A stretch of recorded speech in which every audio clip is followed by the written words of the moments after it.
New numbers show that diagnosis of autism was up 23% between 2006 and 2008. 1 in 88 children has been identified with autism. Those are the latest numbers we have, and they also indicate that it may affect more than 1 million children and teens in the U.S. I don't think anybody knows where it comes from, which is, I guess, part of what makes the numbers so staggering. Emily Sampson says she and her family were one of the lucky few who were able to get an early diagnosis for their son. It was really hard. It was really scary. And I think part of the fear was I didn't know what that meant.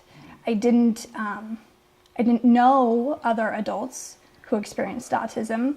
I didn't have a lot of parents in my life who walk the same road. And that's part of the reason I started Families for Community, the nonprofit I work for, was really that concept that what another parent needs is another parent. And there are different theories behind these staggering numbers. Some believe the high numbers have always been there and that we're only now seeing the trend. Nobody can say beyond a shadow of a doubt this is the reason autism is so prevalent. It seems like there's just been this age of discovery. We don't know that we should be alarmed by yet is that this is truly a change in the number of children who are developing autism or whether we're recognizing it better. Since basically the early 90s, when Mr. Asperger was acknowledged for having really discovered that there's an autistic spectrum and that there are a lot more people who have autism than we're really aware of. Dr. Audrey Lehman, a therapist with community work, sees around 150 patients on a weekly basis, and several of them are somewhere on the spectrum. Again, this is really a developing field. How do we treat people with autism? Now that we know